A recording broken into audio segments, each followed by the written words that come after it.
se complementa aí no dia a dia, né? Vou começar primeiro pelo doutor Renato Ribeiro, tá? Dizer aqui de antemão que assim, apesar de pouco tempo, eu já considero um grande amigo, é um cara super delicado, super presente, é admirável a forma como ele trata os pacientes, como ele é parceiro da gente, enquanto time de ortopedia, e agradecer aí a parceria. A gente sempre tem momentos de dificuldade, pacientes de complexidade, e o Renato é um cara que nunca se omitiu, sempre foi parceiro, sempre é parceiro nosso.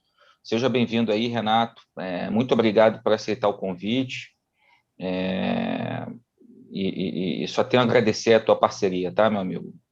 Ou imagina, Daniel, é um prazer, na verdade, para mim estar aqui com vocês. E eu acho que a recíproca é verdadeira, né? Eu acho que rolou uma identificação aí de trabalho desde o início, né? Da equipe da clínica médica com a equipe da ortopedia, com a sua equipe, né? E o nosso comprometimento, a nossa parceria tem que ser dessa forma. Se não for assim, não funciona, né? Então, quero agradecer o suporte que vocês têm dado a gente também, sempre que a gente precisa, é sensacional, tá? É uma equipe que chega junto, comprometida, enfim, só tenho elogios aqui e acho que a gente tem muita coisa boa para fazer pela frente ainda, começando por essas sessões, né? Acima de tudo, que eu acho que tem muito assunto delicado para a gente discutir e controverso mais para frente. Então, que essa união aqui da clínica médica com ortopedia seja a primeira apenas de muitas para acontecer, tá? Então, obrigado pelo convite e estamos junto. Rômulo, agora, Rômulo, primeira reunião que eu tive com o corpo clínico, a gente sentou ali na mesa da direção e ele já se prontificou de um modo muito aberto também. E aí, nesses meses aí que se passaram, foi um cara sensacional. Diagnósticos difíceis, a gente recorre, a gente estabelece um diálogo muito bom, é um grande parceiro nosso da ortopedia. Realmente, o hospital ele tem uma qualidade de corpo clínico assim de suporte, ele está tão bem estruturado que dizer aí, Rômulo, que é um prazer estar aí na luta ao teu lado, irmão, que a ortopedia está à disposição também para te ajudar e agradecer teu apoio aí nesses meses, né, e que apesar de pouco tempo já tivemos aí bons casos para discutir, grandes parcerias. Meu agradecimento aí por aceitar o convite também nessa terça-feira aí de noite, tá? Muito obrigado, amigo. Obrigado a você, né? Realmente essa parceria é muito importante para a gente, assim, a gente aprende muito, né? Quando a gente discute o caso, vai além da imagem e, assim, e se intera com o caso, assim, os detalhes e tal, então para a gente também é muito enriquecedor. Então essa interação clínica, o clínico, o cirurgião com o radiologista é muito importante, assim, então estamos à disposição e seja o início aí de uma longa parceria aí. E a DAS, ela oferece muitas coisas interessantes como impressão 3D, né? Então a gente pode avançar também nessa parte de imagem, de planejamento cirúrgico, então tem temas legais para a gente falar mais na frente também. Muito legal, Romulo, obrigado. Apresentar o Jorge. Jorge é um grande fisioterapeuta do nosso hospital, já conheci o Felipe Valente, né, que é o nosso apresentador hoje, foi super recomendado, né, eu conversei com o Cristiano, com o Alexandre, com os staffs, com a coordenação geral da fisioterapia do hospital, e praticamente foi uma unanimidade, né, quando a gente falou em fisioterapia motora, fisioterapia em ortopedia, foi o nome mais citado, enfim, e fiquei curiosíssimo, Jorge, e estou curioso, quero aprender contigo hoje, quero ver qual é a tua linha de atuação. Eu que comecei na fisioterapia também, trabalhei alguns anos como fisioterapeuta, de fazer medicina, né, no Fluminense, depois fui auxiliar o Prado Júnior no Comitê Olímpico. Então, é uma profissão que eu tenho um respeito enorme, né, e um carinho assim, enorme. Então, estou curioso, quero aprender contigo hoje. Muito obrigado por aceitar esse convite, tá? E que seja apenas o início aí de uma grande parceria, tá, meu irmão? Obrigado a vocês aí pelo convite. Um agradecimento aí a vocês aí na mesa que me convidaram. Muito obrigado. Um abraço para o Renato, Felipe Maia, que meu ortopedista, que trata do meu joelho com muita propriedade. Muito obrigado e estamos juntos aí para poder contribuir no que for possível. Eu vou apresentar agora o Dr. José Leonardo e o Dr. Rafael Hertal, mais ou menos simultaneamente, para a gente também acelerar um pouquinho. José Leonardo Rocha, um colega meu de residência, um contemporâneo meu. O Rafael Hertal é meu contemporâneo, tem um pouco mais abaixo. Zé Leonardo, eu admiro muito, né? Sempre foi um cara ligado à ciência. Ele está fazendo o doutorado dele agora, fez o mestrado, está fazendo o doutorado, talvez seja a pessoa que mais publica hoje lá no INTO, né? E conhecer muito bem, eu sei como ele é bom, né? Como ele foi um colega bom de residência, como ele se destaca na especialidade. Foi muito bom tê-lo como colega de residência e agora como colega no Hospital São Lucas. E o Rafael Hertal, apesar de ser um pouco mais jovem, foi um daqueles residentes que passaram assim, que a gente olhava e falava, pô, o moleque é muito bom, o cara é um fenômeno, bom de trabalho, bom de book, bom de livro, um cara que eu respeito muito, opera muito, trata muito bem os seus doentes. Então, Zé, Hertal, admiro muito vocês, muito obrigado por estar no nosso time do São Lucas, por ter aceito esse convite, esse desafio de fazer um bom trabalho nesse grande hospital. Uma boa noite para vocês e muito obrigado por aceitar o convite. Está fechado, Zé, o áudio. Obrigado você, Daniel, pela oportunidade e da confiança aí no nosso trabalho. É uma grande honra poder estar com vocês aí no grupo do São Lucas, da Rede Ímpar, né? Uma grande oportunidade para nós aqui, a gente está à disposição e vamos em frente aí. Muito obrigado pelo convite por hoje também. Muito obrigado aí, Daniel, pelo convite, por integrar a equipe. Acho que a equipe é maravilhosa e a gente só tem a somar aí. Essa reunião multidisciplinar também vai ser muito proveitosa. Acho que é um modelo que acrescenta muito para todos nós. Do Xerez é um colega que eu conheço de outro hospital, né? A gente se encontrava no centro cirúrgico e trabalhou, foi auxiliar dele o Vinícius Coimbra, um colega que foi nosso residente no INTO, e eu aprendi a admirar um cara excepcional, sempre me tratou muito bem, foi um cara que bateu uma empatia tão grande, um grande nome da ortopedia, mais antigo que eu, e assim, uma pessoa que eu tenho profunda admiração, nunca vi um paciente que não gostou do tratamento, que não foi bem tratado, cuidadoso com seus pacientes, tecnicamente impecável. Então, foi ótimo conseguir trazê-lo para a nossa equipe, reforça nosso corpo técnico, nosso corpo clínico. Muito obrigado, Xerez, por estar com a gente nesse novo desafio, dizer que eu te admiro muito, e que a gente ainda tem um longo caminho pela frente, tá, meu irmão?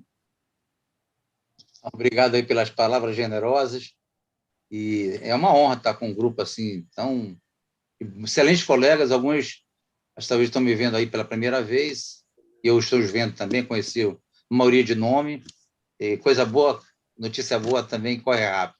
Aquele ditado de notícia ruim é uma coisa, não, notícia boa corre rápido. E saber que temos bons colegas excepcionais e procurando a excelência na sua área. Assim, acho que é o pontapé inicial de outras coisas. Eu tenho também algumas ideias, e depois, com o tempo, a gente vai agregando com o grupo, né, para a gente fazer umas coisas boas aí, que aí fica para um outro momento. Mas muito obrigado por estar com vocês essa noite aqui. Concorrendo com o futebol, acho que eles vão perder muito em audiência hoje para a gente aqui. É isso aí. Deixei por último, porque é um cara especial para mim, né? Felipe Valente, aprendi muito com ele, ele entrando no INTO, e eu também, né? Acho que tinha entrado no grupo de joelho do INTO, e eu entrava como residente. Felipe foi residente da PM, um cara que entrou no hospital, todo mundo adorou a forma de trabalho dele, como ele agregou, né, as pessoas lá no Instituto.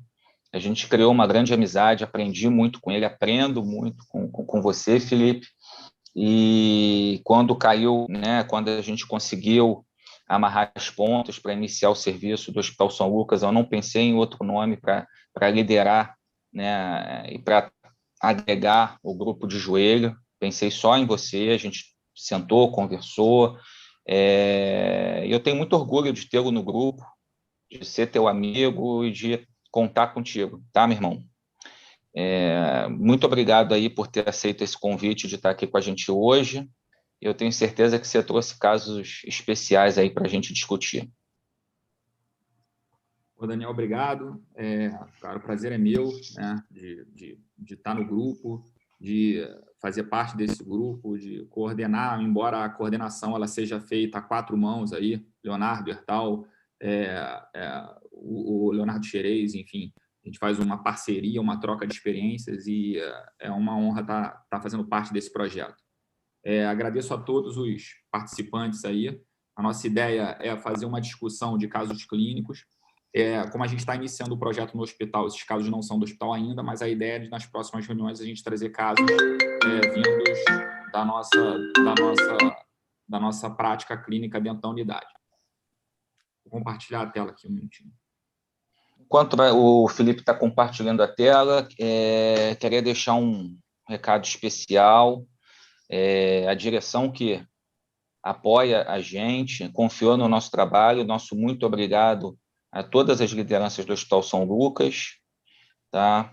E que a gente veste a camisa e vamos levantar cada vez mais o nome desse grande hospital. A gente vai estar cada vez maior, vamos estar cada vez mais unidos. Manda ver, Felipe.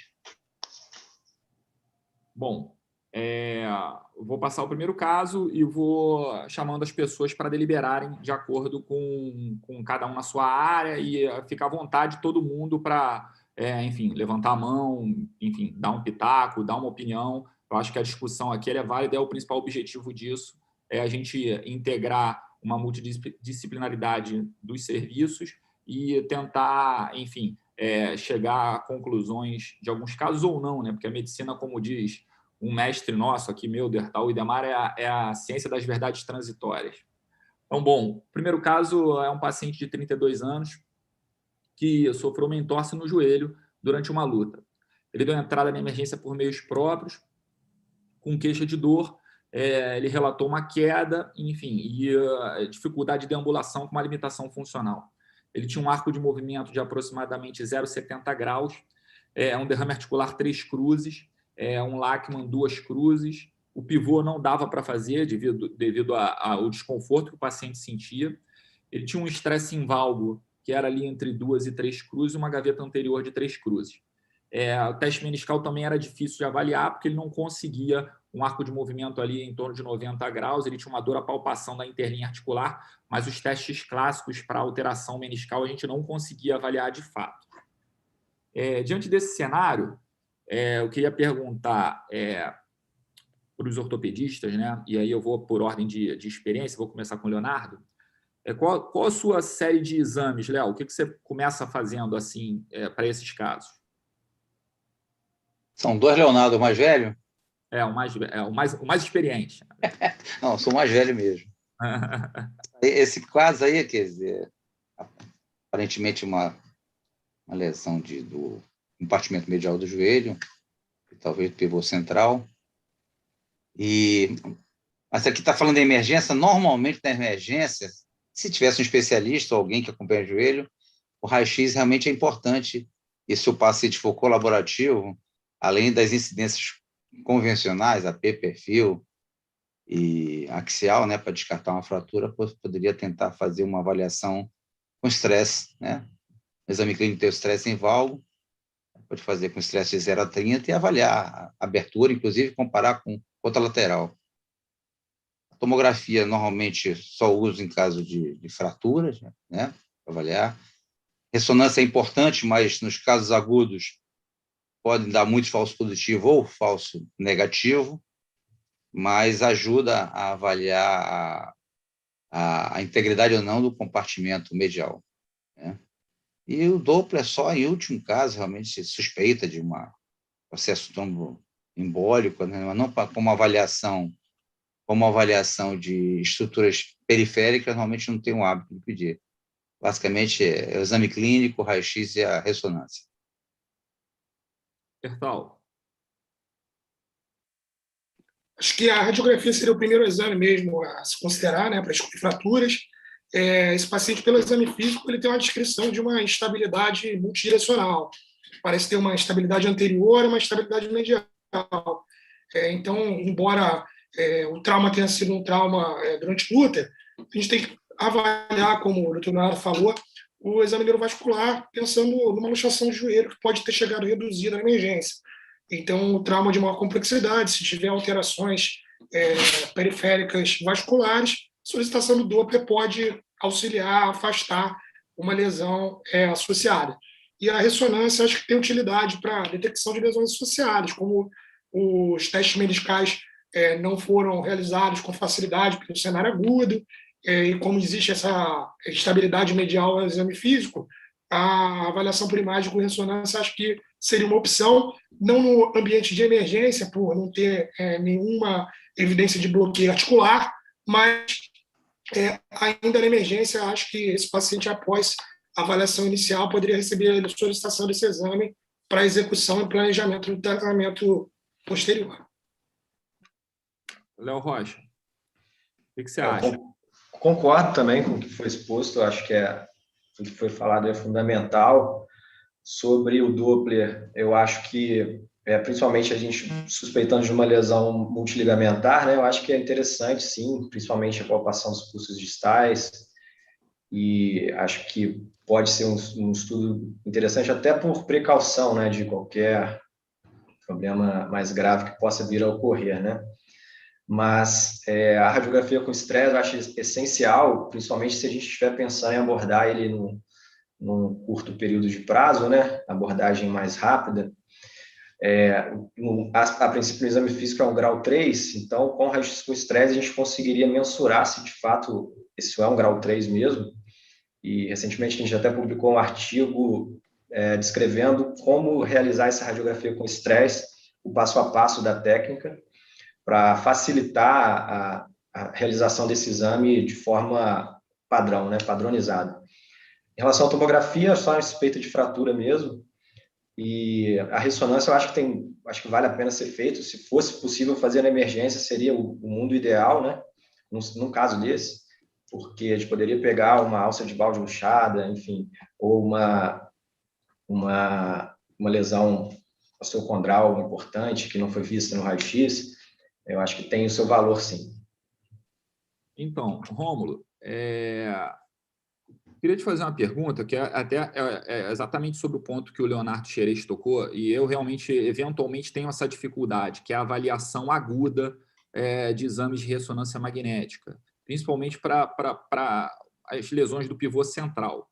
Você acha que vale a pena fazer uma ressonância, isso sob o ponto de vista radiológico, num primeiro momento de forma aguda, ou, na sua experiência, vale a pena esperar um pouco e, de repente, realizar com o joelho menos inchado?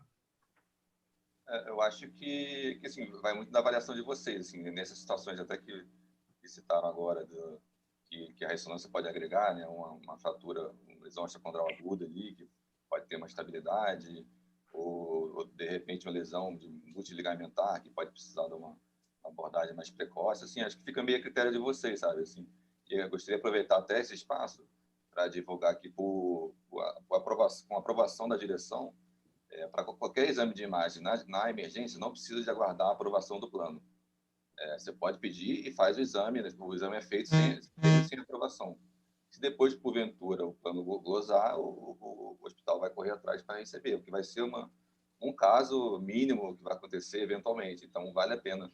A gente, se tem critério médico, né, se vocês analisam o caso e acham que a ressonância é importante, você pede e faz a ressonância. Não tem que aguardar a aprovação do plano, não. Se o paciente vai ter benefício, depois o hospital corre atrás se tiver alguma dificuldade com o plano. Entendeu? Então, isso já foi decidido pela direção, pode replicar para a equipe de vocês. Assim. Precisou, é só pedir e fazer.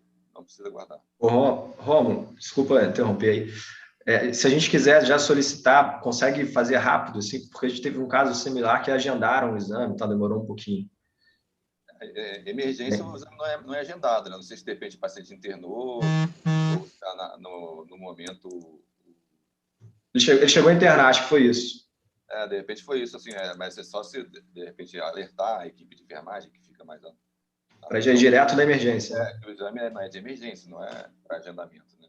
Não, bacana. Bom saber disso. Qualquer dificuldade, fala comigo, assim. Eu posso reforçar com a equipe de enfermagem que exame de emergência, assim, não tem que agendar, é fazer na hora. No máximo, esperar o paciente estar fazendo no momento. Sim, mas para você não tem dificuldade de visualização, você acha que não interfere em termos de resultado? De resultado pode interferir, sim, principalmente ligamento, né? Porque tem muito edema. Isso Sim. acaba, o seu edema aumenta o sinal do ligamento e você pode perder um pouco a quantificação da lesão, né? Do quanto de perda de ligamentar que tem. Né?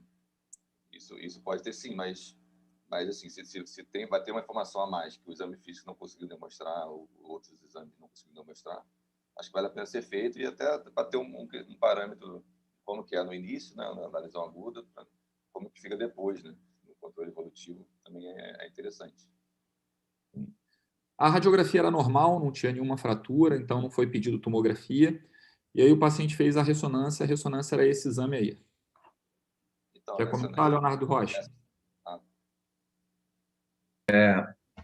Ressonância no corte coronal, né? Ponderada, a princípio, aqui em T2. Uma lesão, a princípio, do LCM, né? Me parece ali na região da inserção distal do LCM. Provavelmente correlacionada com o exame físico, né? 1 grau 3. Então, provavelmente a lesão grau 3, a princípio, nesse corte, parece que tem alguma coisa no LCA também, né? Região proximal ali do LCA, nesse corte sagital. A princípio, bate bem com o exame físico, né? Vou botar aqui de novo, peraí. A lesão é completa, né, da inserção proximal também do LCM. Proximal também, né? Proximal também tem um gap ali, né? Então, eu achei que era distal ali, mas... A distal tem muito edema, também tem lesão, mas o proximal tem um gap. A lesão entendi. Na primeira imagem superior à esquerda ali, tem um gapzinho ali. Lesão completa. E aqui é o corte sagital.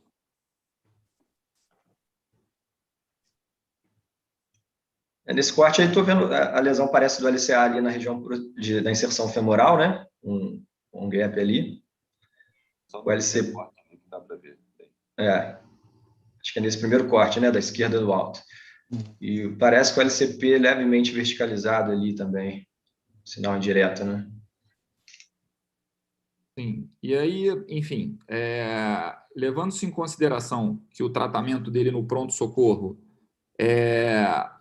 vocês acham que tem que operar de imediato? Espera? O que você acha, Hertal? São duas lesões com comportamento bem distinto, né? O cruzado e o colateral medial. O cruzado é uma lesão que, nesse perfil de paciente, vai ter uma indicação cirúrgica, e o colateral medial é uma estrutura extraarticular com potencial de cicatrização elevado e uma boa vascularização, ele tende à cicatrização. Mesmo nessas lesões associadas, o tratamento inicial com imobilização e avaliação do quanto as estruturas mediais vão cicatrizar seria a primeira escolha na minha visão. A abordagem nesses casos, ela até é controversa na literatura, existe respaldo para abordar de maneira aguda, avaliando o reparo ou mesmo a reconstrução medial em associação com a reconstrução do cruzado, mas a tendência é que esses casos evoluam com mais restrição de arco de movimento, artrofibrose e complicações. Então, a minha primeira escolha seria, ainda na emergência, imobilizar esse paciente com brace, inicialmente um brace não articulado, e acompanhar esse paciente por um período de 6 semanas e avaliar qual a cicatrização medial que vai ocorrer. Nesse intervalo de tempo, já prepararia o paciente para a cirurgia e, com cerca de 3 semanas, avaliaria a liberação do arco de movimento, protegendo com brace. Então, um brace articulado após as primeiras 3 semanas e, com 6 semanas, de acordo com a cicatrização aí das estruturas mediais, que eu avaliaria o que fazer. Se reconstruiria o LCA isoladamente, confiando na cicatrização das estruturas mediais, principalmente do canto posteromedial, que estabiliza o joelho ali em extensão, e caso não houvesse a cicatrização, avaliaria a reconstrução combinada. Léo, você acha que tem um tempo estimado aí para operar esse paciente? O que você acha disso? Você acha que tem uma regra, a condição do arco de movimento é uma condição sine qua non para ele ser operado, Leonardo Xerez, ou você acha que não? Não, acho importantíssimo isso aí. O Hertal falou corretamente. A literatura não tem um consenso em relação a essas lesões. Entendeu? Então, tem grupos de trabalho, na realidade, que fazem uma abordagem precoce e defende, grupos de trabalho que esperam para aguardar e operar no segundo tempo. Então, eu sou mais conservador mesmo. Como tem potencial de cicatrização, o colateral medial, e a gente sabe que quando associa a reparo de cruzado num tempo adequado, que seria, você perguntou aí, são 3 semanas, normalmente, ou até recuperar pelo menos 90 graus, 70 a 90 graus de ADM, entendeu? Então, pode evoluir muito bem, mas tem que estar atento realmente para aqueles casos que pode ficar um bocejo, né? Uma instabilidade valgo residual. Mas os trabalhos não têm um consenso e, assim, a grande maioria dos artigos falam favoráveis a um tratamento mais conservador, inicialmente, esfriar o processo, se é um hot knee, né? Esfriar o processo inflamatório, e para, num segundo tempo, você fazer a reconstrução do cruzado e abordar ou não o colateral. E quando você imobiliza esse paciente, você mantém o brace para pisar, e tem artigos que falam que é importante o pisar. O pisar ajudaria os outros ligamentos, as outras estruturas de patimônio, o envelope de patimônio do joelho, a não ficarem enferrujados resumidamente. Então, ajudaria no processo cicatrizado colateral medial. Então, basicamente é isso. Eu manteria num imobilizador. Eu tenho um hábito, quando tenho uma dúvida, o paciente não colabora, como falou o Rômulo é um radiologista, né? A imagem inicial pode ser confusa, e eu gosto, quando eu tenho alguma dúvida, de repetir o exame, principalmente o paciente não colabora em relação ao cruzado anterior, né? Que o edema, que apesar de esse aí está claro, está horizontalizado, acho que não tem dúvida, mas alguns ficam muito difíceis de você dar o diagnóstico ali na ressonância aguda, e o paciente também não colabora. Basicamente, eu seria conservador e abordaria, logicamente, cruzado com certeza, e o colateral, se necessário, mas assim, num período de 3 a 4 semanas. Sim. Renato, eu tinha colocado no primeiro slide, vou até voltar aqui um pouquinho, a questão do Doppler. Tá? Por que eu coloquei o Doppler? Porque, na verdade, como o Hertal bem falou, isso é uma lesão multiligamentar. As lesões multiligamentares, elas eventualmente, né, cursam com algum tipo de lesão da íntima ou algum tipo de evento tromboembólico. A estatística fala em torno de 1 a 2%. Paciente de 32 anos, rígido. Eu queria perguntar para o Renato, mas também para os outros participantes, você vê alguma necessidade de anticoagulação ou algum tipo de exame mais específico, pensando em algum tipo de trombose ou algum tipo de lesão vascular ou não? Olha, exame mais específico, assim, de forma empírica, sem clínica, a princípio não, né? Mas uma lesão, uma abordagem cirúrgica ou clínica, seja qual for, de risco para eventos tromboembólicos, né? Então, esse até enquanto vocês estavam falando, era algo que eu ia, na verdade, fazer uma pergunta para vocês sobre evidências de profilaxia de trombose nesses pacientes ortopédicos, né?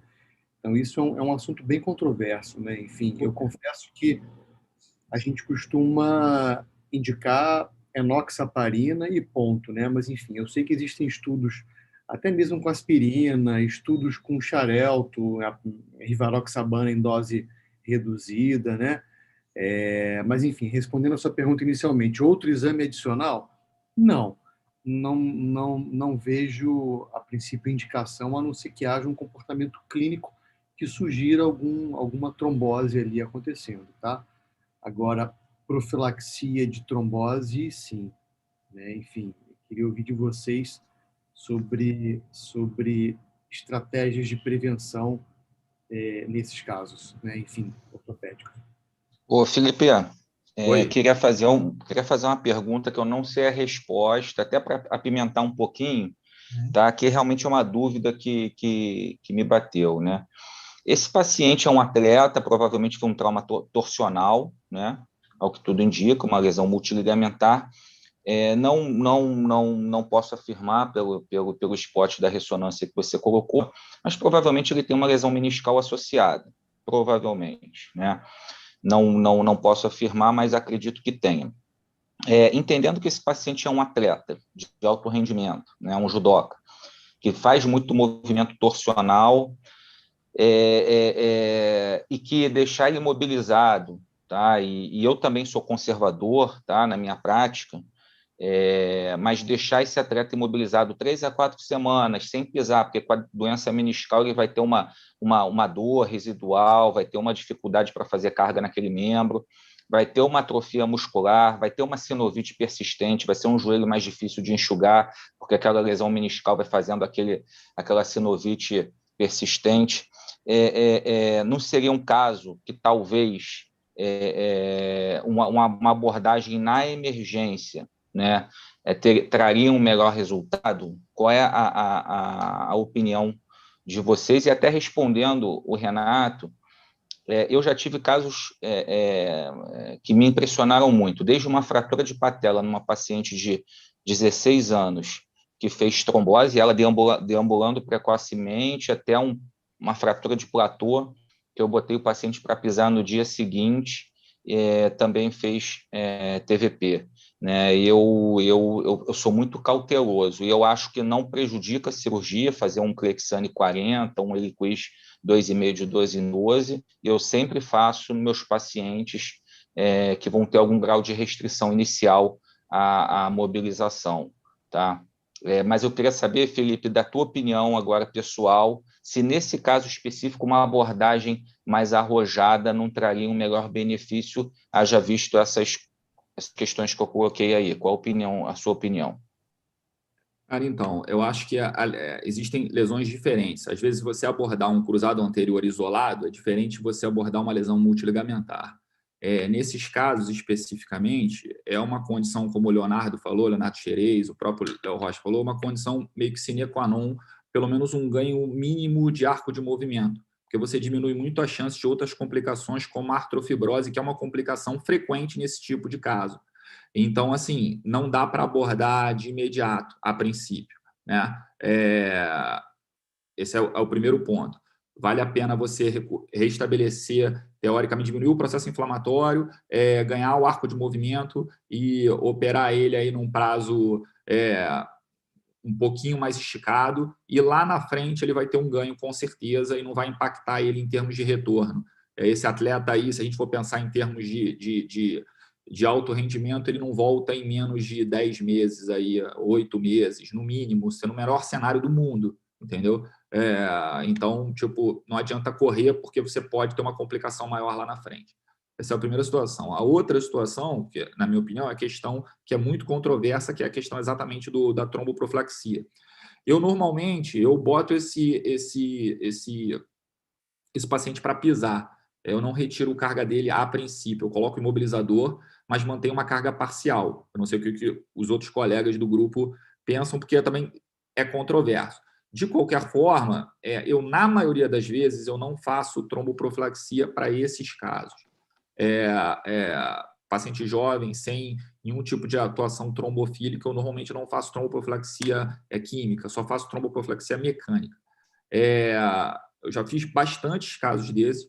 Eu não tive nenhum caso assim de uma trombose específica em caso de lesão multiligamentar. Eu já tive casos de trombose, sim, de pacientes que tinham trombofilias com lesões de cruzados simples. E aí, já trazendo a pergunta para a mesa, Leonardo Xerez, você faz tromboprofilaxia química para lesão de cruzado? Eu tenho um certo receio das mulheres, entendeu? Sempre, todos nós devemos ter.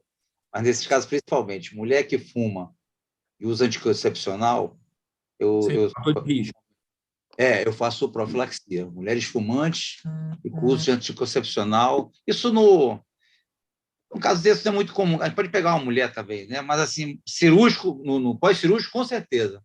Fumantes com uso de anticoncepcional, todas, entendeu? Eu uso até uma sutura meniscal, eu uso a quimioprofilaxia. Você já teve complicação de sangramento? Não. Eu só perguntando porque eu não faço, então não sei te dizer. Eu faço cirurgias, próteses. São cirurgias por vídeo, normalmente, né? Eu faço nas próteses, mas eu tenho muito medo. E, assim, essa estatística que você levantou aí é uma estatística dos casos sintomáticos. Assintomáticos, claro, o colega pode falar, vai lá. Os assintomáticos, meu amigo, vai lá para cima por causa de tromboembolismo. A gente teria até medo de abordar qualquer coisa. O Renato deve ter uma estatística melhor aí na cabeça, mas os casos assintomáticos são pavorosos, entendeu? Se fizer um estudo, alguns já trabalham, falam até em 17%, imagina. 14% assintomáticos. Sintomático. Mas eu faço em mulheres fumantes, em uso de anticoncepcional, eu anticoagulo no pós-operatório. Assim, nas lesões de cruzado posterior, canto posterolateral, que normalmente são traumas de mais alta energia, eu faço. Mas lesões do dia a dia, assim, traumas torsionais, eu realmente não faço. Bertal, você faz? Não, de maneira geral, não faço também. Sobre o que o Renato citou, né, tem dessa literatura falando de uso de aspirina para artroplastia, principalmente. Existem vários estudos comparando a enoxaparina com esses anticoagulantes orais mais modernos. Acho que para o cenário de artroplastia é rotineiro fazer. Para paciente com lesão ligamentar simples, isolada, não faço. Apenas em pacientes selecionados. Esses que eu identifico algum fator de risco adicional, mas os pacientes sem fatores de risco especiais, as complicações me deixam mais receoso do que o próprio risco de eventos trombóticos. Você faz, Léo? Eu faço só basicamente para osteotomia, prótese, para ligamento, geralmente não, cara. E lesão multi? Então, lesão multi também geralmente eu não faço, cara. Dependendo da lesão, libero carga com imobilizador, né? Carga parcial, mas geralmente não uso para ligamento, não, a não ser que tenha fator de risco importante assim para trombose, como anticoagulante, fumante, né? Como o Leonardo Xerez falou. Sim. Acho que o Renato levantou a mão ali para falar alguma coisa. Fala, Renato. Vontade. Eu acho que, falando agora a visão do clínico, né, por trás disso, em relação a esse ponto específico, eu acho que tudo vai responder. A primeira pergunta que talvez o clínico faça para o ortopedista, para vocês, é qual é o grau de mobilidade que aquela lesão ou que o tratamento cirúrgico vão conferir ao paciente, né? Então, primeiro ponto é saber isso, né? O grau de mobilidade que o paciente vai ficar, mesmo que seja por um período de 2 semanas, 3 semanas, 1 mês, né? E o segundo ponto é o fator de risco inerente ao paciente para evento trombótico, né? Então, o paciente obeso, paciente com história de trombofilia, obviamente é inquestionável, tabagista, mulher em uso de anticoncepcional. Então, eu entendo que é toda uma avaliação multifatorial, né? Enfim, para indicar a profilaxia de trombose nesses pacientes, né? Enfim, é isso. Léo, assim, só para a gente fechar esse assunto, eu tenho mais medo dos pacientes de sutura de menisco, porque a gente restringe carga, do que propriamente dos pacientes de lesão ligamentar, onde eu libero carga, entendeu? Eu acho que o efeito mecânico do pisar ajuda muito para prevenir esse tipo de lesão, né? Mas, assim, eu concordo que é super controverso. Felipe, vou dar só uma para efeito de troca de experiência, né? A gente do trauma opera muito paciente em condição controversa, né? E eu observei isso ao longo dos últimos aí 8 anos à frente de emergência, né, diretamente, que no começo a gente parava o Clexane 2 dias antes, né, tinha todo um preparo para o paciente, e aos poucos a gente foi entendendo um pouco melhor, até de um modo um pouco mais empírico, e talvez trazendo um pouco mais as cirurgias menos invasivas. Hoje a gente está operando paciente crítico, obviamente, operando fêmur, em vigência de Clexane, né? E a gente, assim, obviamente, a gente não faz mais uma fresagem tão exuberante do canal, a gente faz uma opção por uma técnica um pouco mais preservatória e tal, mas a gente não está vendo mais tanto evento, assim, evento hemorrágico, no dia seguinte o paciente tendo que hemotransfundir. Dificilmente hoje um paciente respiratório, seja de um platô, um fêmur, ele transfunde, né? Eu nem reservo mais bolsa para o centro cirúrgico, né? Então, ao longo do, assim, Eliquis, Xarelto, às vezes não, a gente interrompe um pouco antes, a gente arredonda tudo com a clínica médica, mas o Clexane não, o Clexane a gente já tem uma tranquilidade muito grande para, obviamente, eu estou te falando de outro perfil de paciente, né? Uma emergência, não dá para a gente organizar melhor, é o melhor que a gente pode fazer, mas há muito tempo eu não observo um paciente exsanguinando em função de um Clexane profilático, entendeu? Então, isso eu observei assim, notoriamente ao longo dos últimos 10 anos, dentre os quais os últimos 8 à frente aí de gerenciamento de porta. Isso aí foi muito notório para mim. Então, por isso que hoje eu tenho uma tranquilidade muito grande. Eu pego um paciente meu em pós-operatório, até de patela, uma síntese de patela, uma banda de tensão que vai pisar no dia seguinte, mas é uma jovem e toma anticoncepcional ou fuma, enfim, está no auge hormonal. Eu sou de praxe e nunca tive problema, nunca tive hematoma. O Xarelto já tem um pouco mais de reticência, mas o Clexane eu acho uma droga muito segura. Sim, sim. Não, a segurança das drogas melhoraram muito. Só porque eu acho que realmente a gente acaba fazendo bastante, é uma cirurgia que o paciente vai embora rápido, deambula, enfim, e aí eu acho que a prática nossa, assim, o nosso que eu digo lá. A nível de saúde pública, viu? Sim. Realmente é inviável, tá? Sim. A nível de saúde pública. Mas privado, eu vou falar aqui, um caso, uma reunião de um serviço privado, se tiver um caso desse na Zona Sul, com óbito, prepara mais agora, entendeu? É duro, é um negócio complicado. Eu tive um caso, não tem nem óbito, mas 6 meses do mês fazendo tratamento, porra, é um drama, entendeu? É um drama. Para quem tem, é um drama. Sim. Aquele 0,1% que tem. É verdade, exatamente. O bilhete premiado, sem dúvida. Jorge, meu amigo, se a gente precisa reabilitar esse paciente, como é que você ajuda a gente aí com relação à reabilitação dele para a gente ganhar arco de movimento para fazer a cirurgia? Exatamente.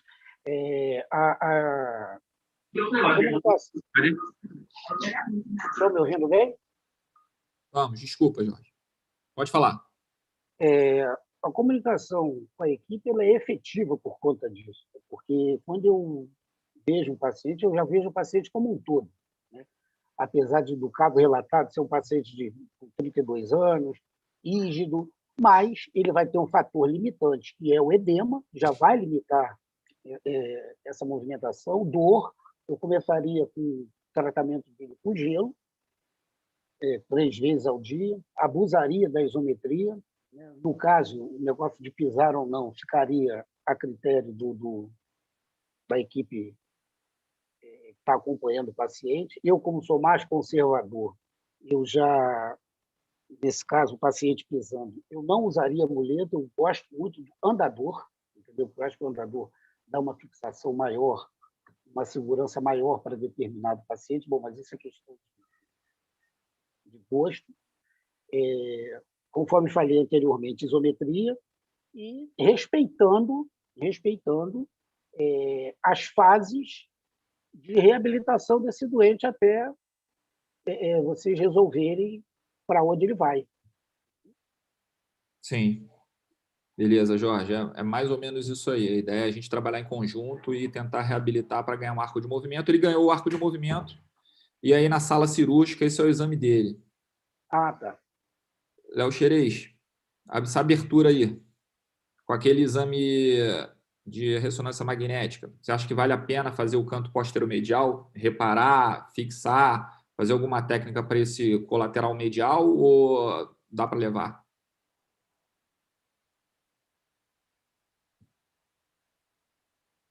Tá fechado, Léo, o seu áudio. Desculpa aí. Eu gosto muito de fazer o raio-x comparativo, né?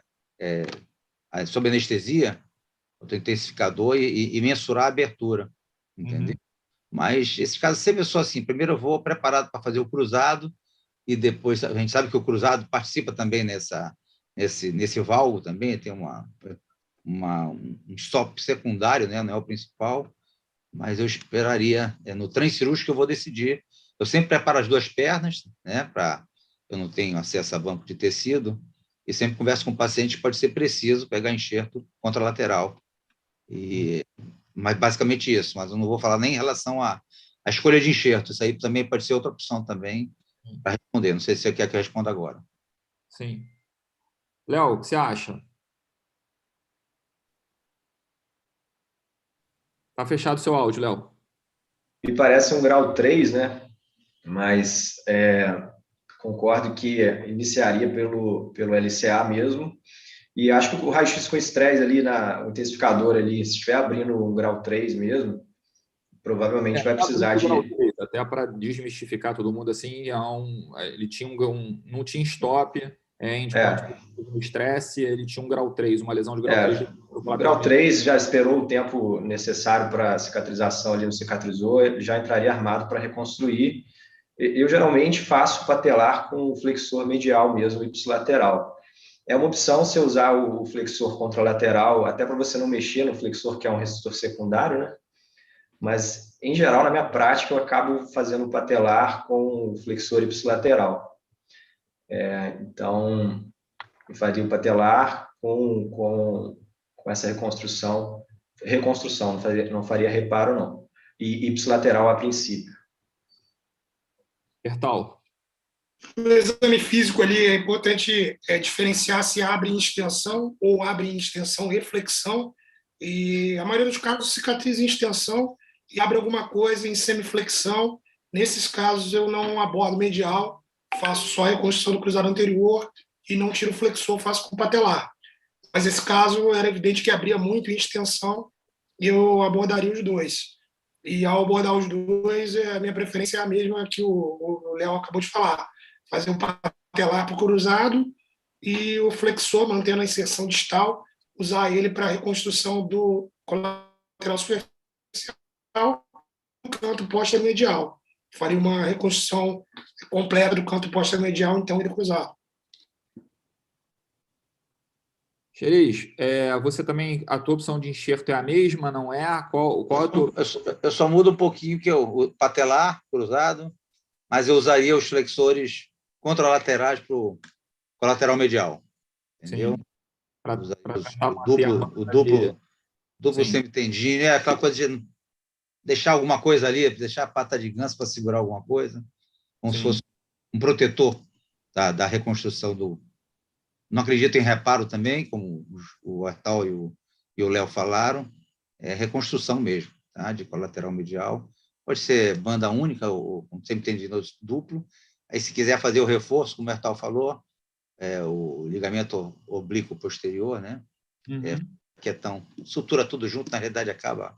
Esse tempo tem cuidado de usar, fazer um pouquinho fletido, um pouquinho mais de 15, 20 graus, para não ficar uma contratura. Na hora de fizer, né, o tensionamento do ligamento, ou mesmo a aplicatura do ligamento oblíquo posterior, fazer com um certo grau de flexão, para não estar uma fibrose, né, uma aderência, limitação de ADM.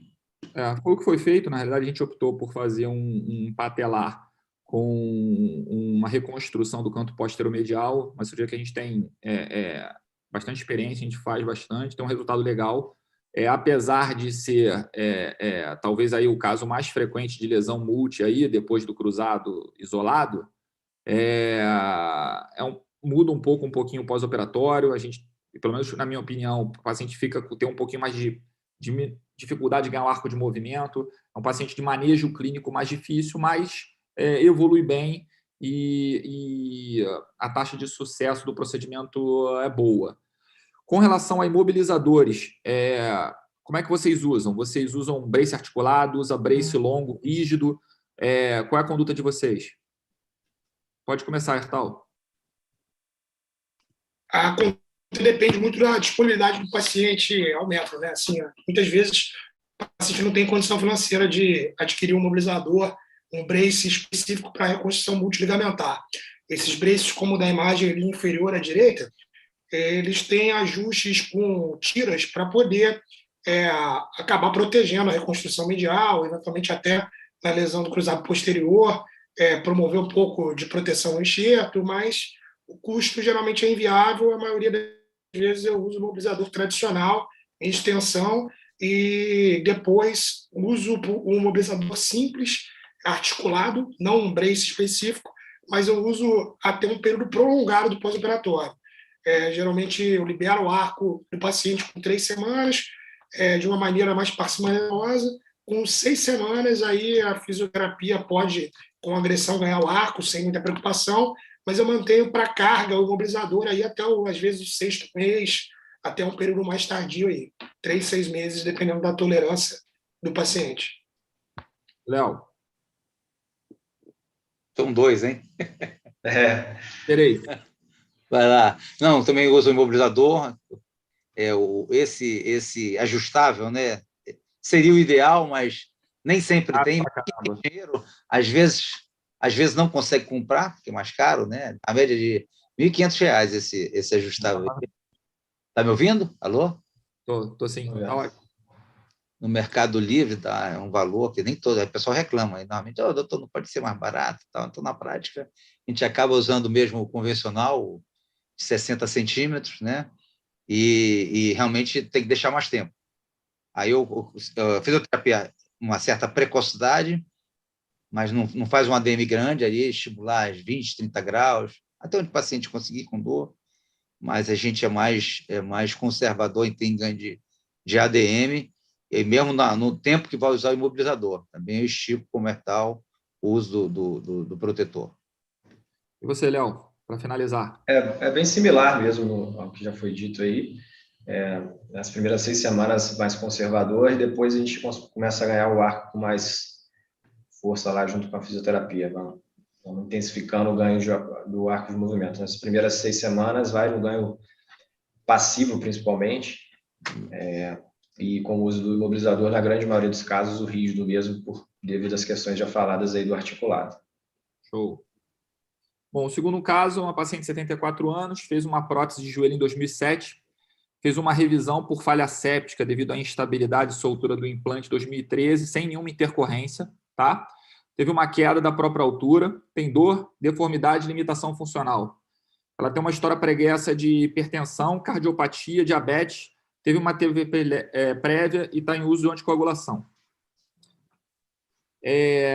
Renato, me ajuda aqui. Eu coloquei até esse slide aqui da confusão, porque, na verdade, a gente eventualmente tem algum tipo de confusão, dúvida mesmo sobre o aspecto clínico. Quanto tempo eu suspendo esse anticoagulante para poder operar a paciente? É uma fratura do fêmur, tá? Eu vou mostrar a foto aqui para vocês. Está fechado o microfone, Renato. Agora que eu vi. Bom, entende-se que é uma cirurgia de alto risco de sangramento, né? As cirurgias são divididas em cirurgias de mínimo risco de sangramento, baixo risco, moderado risco e alto risco, né? Essa é uma cirurgia de alto risco de sangramento.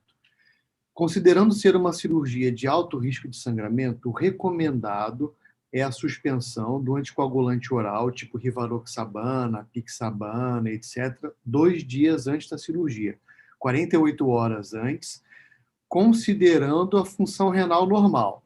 Tá? Dependendo do anticoagulante usado e dependendo do clearance de creatinina do paciente, pode ser que a gente precise de 3 dias de suspensão do anticoagulante. Tá? Então, essa paciente usava Xarelto, se eu não me engano, não é isso? Isso.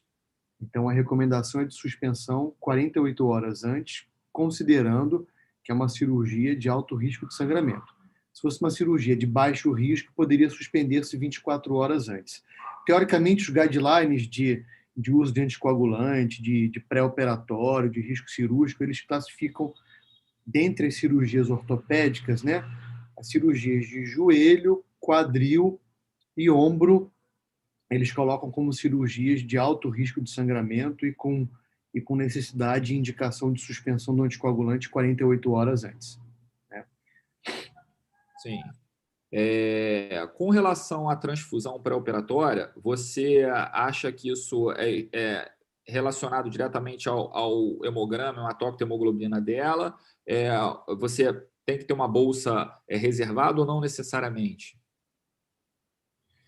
Não necessariamente, depende, né? Enfim, essa paciente é uma paciente cardiopata, né? Sim. Então, geralmente, nos pacientes cardiopatas, se a gente entender que essa cardiopatia é uma doença isquêmica, né?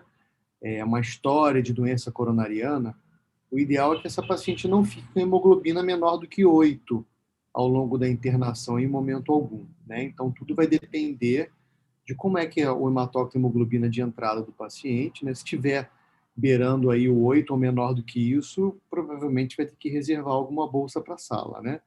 Mas, caso contrário, não. Enfim, é acompanhar o índice hematimétrico da paciente no pós-operatório, né? E alterações comuns num paciente idoso com esse perfil, tipo uma infecção urinária, é proibitivo do tratamento cirúrgico se for alguma coisa relativamente baixa ou não necessariamente? Se for uma infecção urinária, infecção mesmo ou colonização, né? Essa é a pergunta. Exatamente, é Né? verdade. Sim. Então, se for infecção, né, de fato, febre, sintomas urinários, alteração de leucometria, proteína C reativa no trauma, assim, é um pouco confuso, né? Mas se for infecção mesmo, o ideal é que trate-se pelo menos aí umas 48 horas antes da cirurgia acontecer, né? Mas a grande questão termos o julgamento de se é uma infecção ou uma colonização, né? Tratando-se de colonização, não vejo motivo para aguardar a cirurgia, não. Sim. E o outro ponto que eu coloquei aqui, porque é um ponto realmente que, por exemplo, para nós cirurgiões ficou uma coisa confortável, mas hoje, até por uma questão de custo e pressão de operadoras de saúde, cada vez mais a gente tenta fazer um fast track, é a questão da UTI pós-operatória ou da UPO. Você acha que uma paciente com esse perfil, ela tendo uma cirurgia redonda, sem nenhum tipo de intercorrência, é mandatória ela ir para uma unidade pós-operatória ou ela poderia ir para uma enfermaria ou quarto? Olha, essa paciente específica do caso, ela agrega alguns fatores que chamam a atenção, né? Eu acho que o uso do anticoagulante no pré-operatório, que pode conferir a ela um risco maior de sangramento aí no peri, no pós-operatório, e a história de cardiopatia, acho que são dois fatores específicos que eu tenderia a colocar ela numa unidade fechada, tá? Mas por conta disso, eu não quero dizer que todo paciente com 74 anos tem que ir para generalizando, claro. Né? Mas essa paciente em específico, pelo histórico de cardiopatia e pelo uso de anticoagulante, eu entendo que ela deveria passar as primeiras horas dela numa unidade fechada. Eu acho que seria... Isso não tem uma receita de bolo, né, pessoal? Claro. É meio o bom senso aí da condição de cada paciente, né? Eu não sei os colegas, os ortopedistas, mas assim, eu particularmente eu durmo mais tranquilo com esse paciente indo uma noite para uma unidade fechada. O que vocês acham? Xerez? Concordo, para ser rápido. Hertal? Concordo também.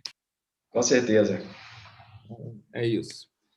Bom, com relação a exames complementares, Rômulo, quero te fazer uma pergunta. Na verdade, a gente fez a radiografia, está com dificuldade, paciente com dificuldade de mobilização, tudo isso, e a gente depois fez uma tomografia. Eu queria te perguntar até que ponto o artefato do implante prévio dificulta a visualização não só do foco de fratura, mas também se existe algum tipo de exame, corte, que dê para a gente, ortopedista, um aspecto de avaliação da estabilidade do implante. Sim, atrapalha bastante, mas a gente tem recursos hoje em dia de redução desse artefato, né? Inclusive no aparelho que nós temos no hospital, nosso melhor aparelho, que é de 160 canais da Toshiba, ele tem esse recurso que chama CEMAR, que é de redução de artefato metálico, né? E reduz bastante. Fica, se você olhar, você procura na internet depois CEMAR, Toshiba, SEMAR. Você vê sem o CEMAR, esse é feito depois, né? Você adquire a imagem e depois você faz esse pós-processamento e reduz bastante o artefato de metal, assim, fica só um pouquinho ao redor do dispositivo, mas não fica aquele artefato que se distribui por toda a imagem, não. Sim. Então, esse é um recurso aí que é bom vocês saberem que tem disponível no hospital. Sim. Léo, o que você acha dessa fratura aí? Léo Rocha. Bom, fratura grave, né? A gente tem que definir principalmente a estabilidade do implante aí, para a gente ver se vai ter que fazer alguma revisão do componente femoral, revisão de toda a prótese, talvez, né? Mas nesse caso não me parece assim que o implante está instável, não, né? É uma fratura, se eu não me engano, tipo 2 eu esqueci o nome da classificação agora. Mas Hauerbeck, né? Isso. E enfim, parece que na verdade tem um desvio grande, enfim, fratura cirúrgica tem que ser abordada, fratura grave, fratura praticamente uma subtrocanteriana ali, né? Em cima da haste. Basicamente Felipe, isso. acho que duas coisas aí preocupam, né? Essa radiografia não deixa claro, mas na tomografia dá para ver isso que o Léo acabou de falar. Na verdade, é uma fratura com uma extensão proximal maior, ela vai ali até a parede lateral, uma fratura subtrocanteriana, e além de ser uma fratura periprotética, não é uma fratura periprotética convencional, é uma fratura periprotética no implante de revisão com uma haste longa. Exatamente, então, isso que é adiciona dois problemas, além do problema associado ao implante protético, né? Então, são fraturas que, com implantes primários, são graves, chance de complicações aí, falha da consolidação, e até 25% dos casos com fratura em prótese primária, com prótese de revisão, eu desconheço até estudo que cite a quantidade de complicações. E fratura com componente subtrocanteriano, numa haste dessa, acho que é um elemento que complica ainda mais as possibilidades de tratamento. Léo. Acrescentando rapidinho, é que me parece também uma fratura em espiral, né? E que isso está condicionando uma rotação do fragmento distal, né? Você vê que tem uma rotação importante. Acredito que isso também seja um fator complicante nesse tipo de fratura, né? Rômulo, o artefato dificulta a reconstrução ou não necessariamente? Isso é uma dúvida que eu tenho. Sim. Dificulta, mas você utilizando o CEMAR, como eu falei, reduz. A reconstrução 3D também fica melhor. Exatamente, a 3D. Como o artefato ele fica prejudicando, dá aquele ruído no entorno, né? Na 3D também. Mas o CEMAR reduz também a reconstrução, o artefato na reconstrução. Entendi, pô, legal.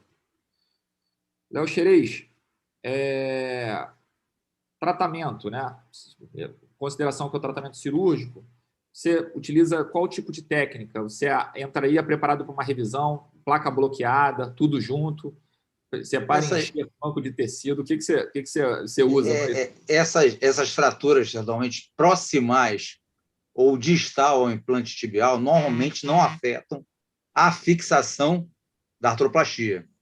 Aí, raciocinando que não houve nenhuma soltura do implante, que eu acho que não é o caso, até porque é um material bem robusto que tem aí. É uma fratura realmente de afisar indo para sub, né? É uma classificação, mas ela é um grau de estabilidade muito grande.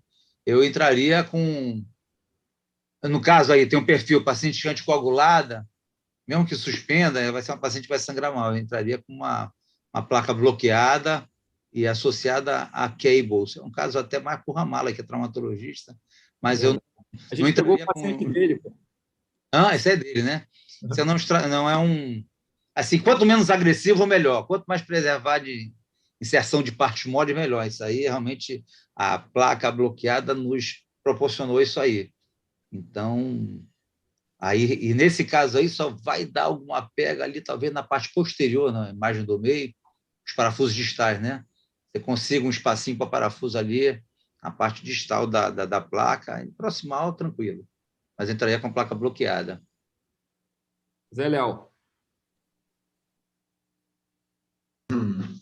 Bom, acho que nesse caso teria que ser uma placa bloqueada, talvez um DCS ali, algo que a gente tenha como fixar no fêmur ali em cima, né? Tem alguns modelos de placa que a gente consegue uma fixação ali no trocânter e com certeza uma placa bem longa associada a control cables aí, os cabos de cerclagem, né? E para a gente conseguir lá distal, a gente conseguir colocar alguns parafusos na região mais central ali, a gente conseguir usar os cabos, né? Então, basicamente isso aí. Sertal? Então, eu acho que uma placa bloqueada convencional para a região distal do fêmur, que a gente usa em fratura periprotética, ela não vai subir o suficiente proximal para conseguir acomodar a fixação dessa fratura. E aí, opcionalmente, ou usar uma placa dessas invertida contralateral, né? Uma placa LIS invertida do lado oposto, e aí isso possibilitaria uma fixação proximal melhor, ou usar uma dessas placas com possibilidade de apoio trocantérico e fixação proximal, né?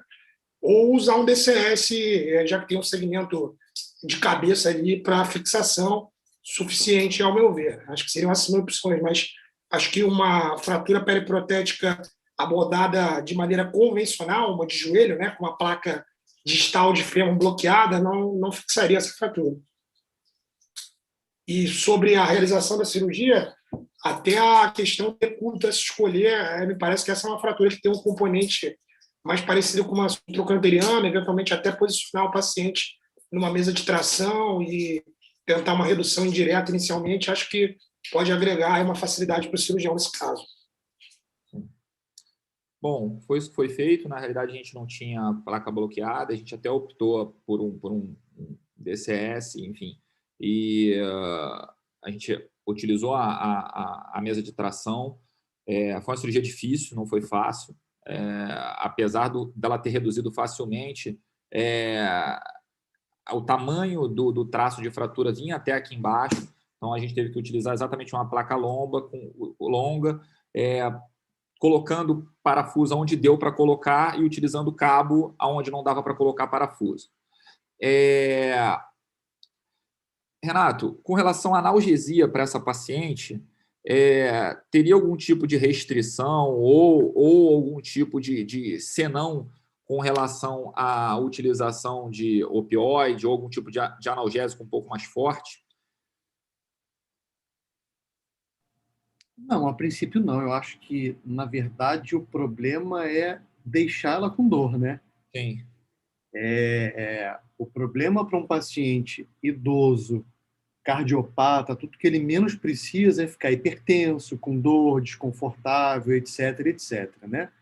Só lembrando que não é incomum no dia a dia, é o idoso parcialmente acamado, com dor, usando muito opioide, a gente sempre ficar atento na prevenção de constipação, de fecaloma, etc, etc. Né? Então, não que não possa se usar o opioide, use, né, se ele for necessário para o controle da dor.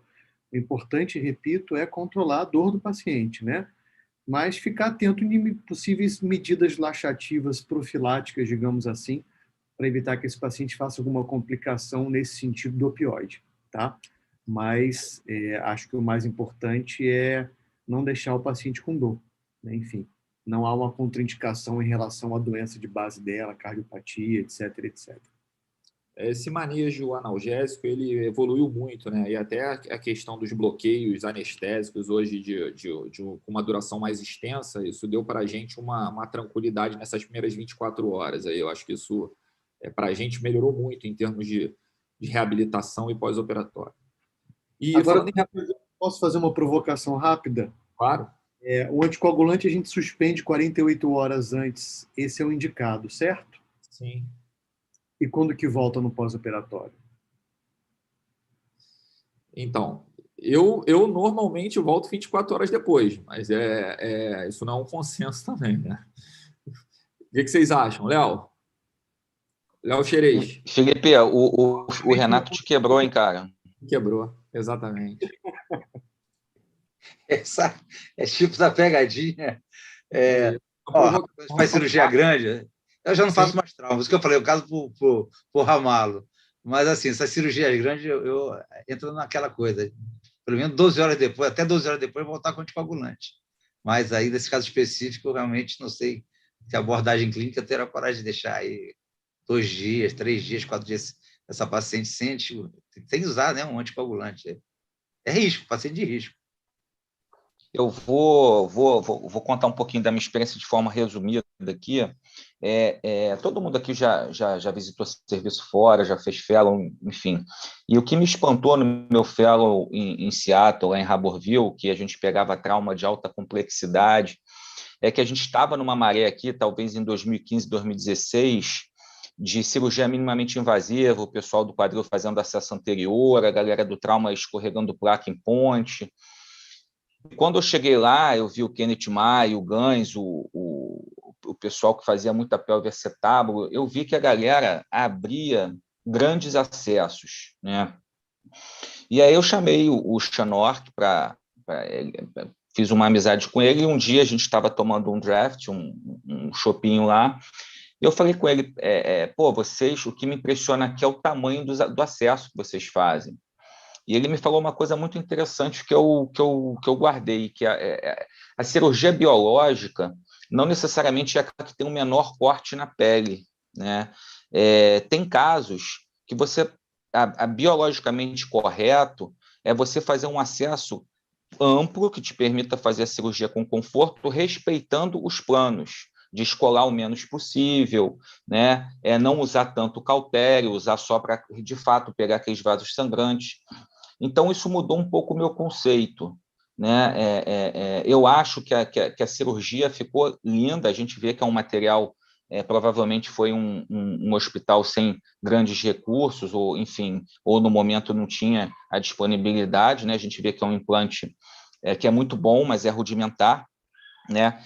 Mas acho que ficou ótimo, acho que foi uma solução excelente, né? Ressaltando que o DCS é um implante improvisado, na verdade, o DCS ele é um implante adaptado para o fêmur proximal, ele, na verdade, ele é para o fêmur distal, então, talvez para proteger o colo, que é a função, né, em qualquer implante que a gente vai fazer no sentido de uma osteossíntese de fêmur distal, né? Com parede lateral, respeitando os critérios de estabilidade, a gente poderia usar um DCS, um DHS também, com parafuso fixo, tá? Não precisa pistonar, porque não tem uma fratura trocantérica, transtrocantérica. E eu gosto muito, assim, o traço oblíquo, eu me sinto muito confortável em botar a pinça de redução, botar uns 2, 3 parafusos de tração ali, porque o cable ele faz uma lesão circunferencial da vascularização, sendo que, quando chega naquela topografia ali do pequeno trocânter, né, a gente tem que tomar muito cuidado, tem que ir raspando o osso, porque quando pega um vasinho que tem ali atrás, é um Deus nos acuda, né? A gente do trauma costuma até brincar que a gente vê que quando um cirurgião de quadril faz uma haste de fêmur, ele passa um cable ali na topografia do pequeno trocânter para estabilizar. E o traumatologista, ele faz a redução indireta, faz a estabilidade absoluta e nunca passa um cable ali, entendeu? Então, isso, obviamente, não é uma regra, isso é uma opção. A cirurgia está ótima, está linda, está perfeita, eu diria. E se a gente for pegar a evolução dos materiais, tem uma placa da Johnson que acopla um plug e que você ganha 8 parafusos 2.7, se eu não me engano, fininho, com várias direções. Então, você consegue colocar 8 parafusos em diferentes direções. Então, você pode distribuir vários pegs na placa e cada PEG te dá 8 parafusos em várias direções, é muito interessante. Uma outra placa também muito boa é a da Zimmer, que ela tem a distribuição dos parafusos bloqueados em ondas, né? Então, você consegue parafuso mais anterior, mais posterior, tudo bloqueado. Então, em termos de evolução de material, seria uma opção também, né? E chama atenção nessa paciente realmente a condição biológica, né? A gente vê que o osso metafisário dela ali é bem frágil, né? A gente vê ali até pelo osso da bacia, o isquio já tem uma rarefação ali, enfim, é uma paciente que tem uma fragilidade óssea extrema, mas ficou muito elegante a solução, eu diria assim, Felipe, que ficou muito boa a tua solução, e adoro aquele parafuso ali no cálcar, aquele parafuso dá uma segurança, né? A gente ganha mais um parafusinho proximal, não fica só com parafuso meia rosca, então, parabéns, cara, muito bonita a cirurgia. A gente entende que essa não era a melhor solução, mas era exatamente como você bem falou, era o que tinha no momento para atender o paciente. Não, cara, eu achei extremamente elegante essa cirurgia. Você pode colocar em qualquer congresso, qualquer discussão no mundo. A única crítica que possam fazer, porque não entendem a realidade do nosso país, é um implante para o fêmur distal ser adaptado no fêmur proximal. Mas aí, enfim, às vezes é o que a gente tem, é um fêmur fraturado, a gente tem que resolver o problema, e eu resolveria dessa forma também. Parabéns, ficou muito elegante. Obrigado. Bom, já que o Renato provocou, vamos pensar o seguinte: quem bota essa paciente para pisar no dia seguinte? Léo Xerez. Não, cabeça já responde, não. Hertal. Sim. Léo. Acho que não. Então, no máximo uma proprioceptiva ali, tocando solo e tal, mas acho que carga não dá, não. E aí, Daniel?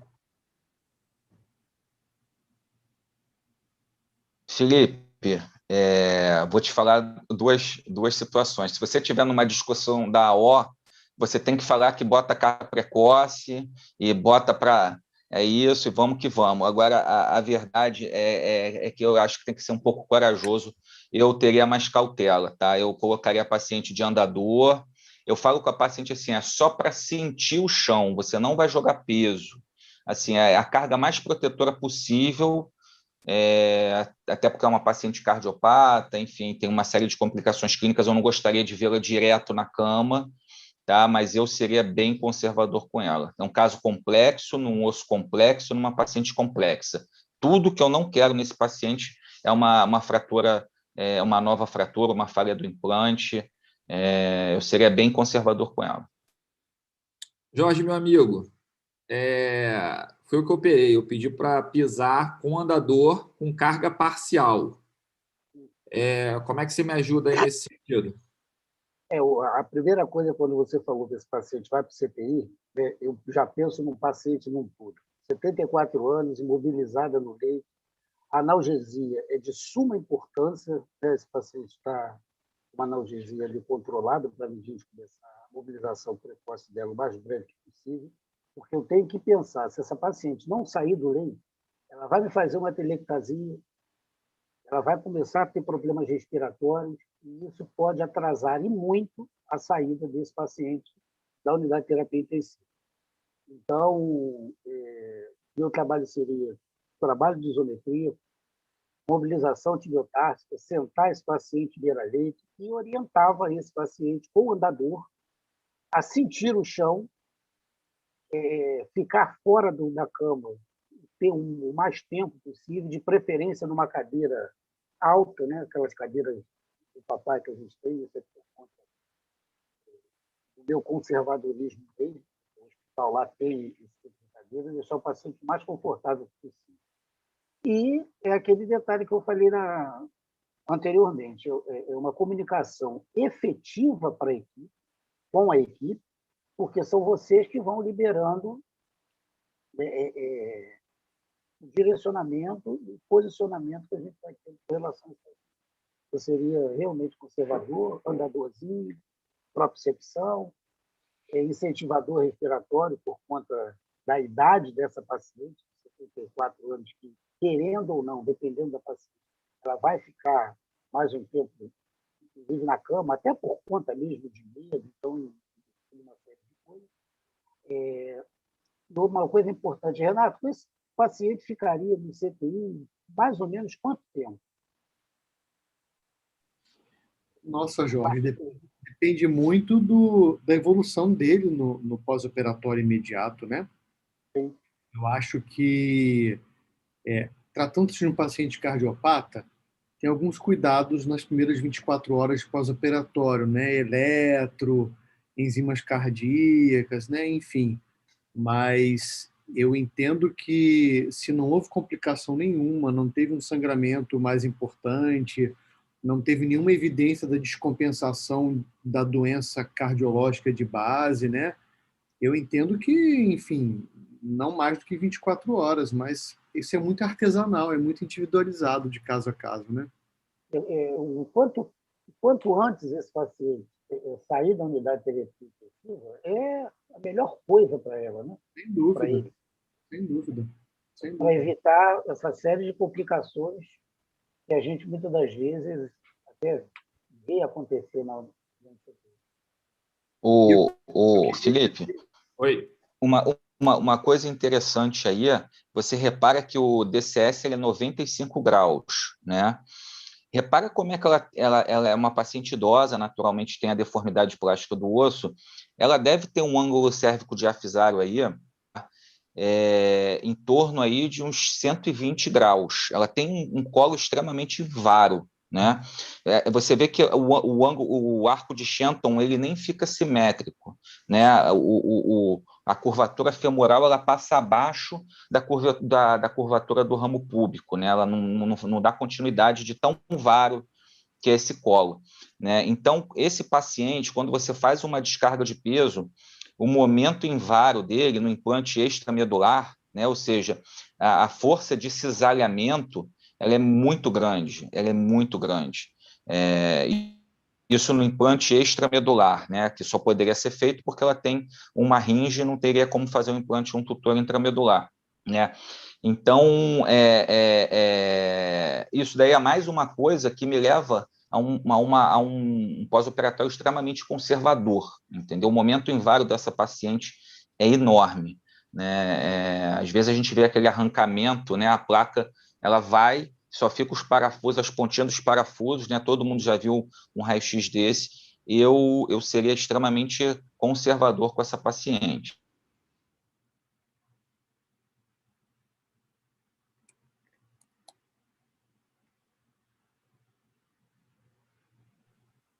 Beleza, peraí, só um minutinho que eu...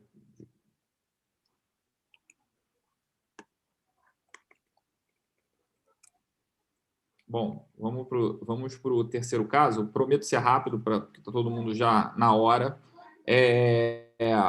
Enfim, esse caso é basicamente um caso para ilustrar uma seguinte situação. Um paciente comerciante aposentado, queixa principal dele é uma queda da própria altura, uma dificuldade de esticar o joelho de forma ativa.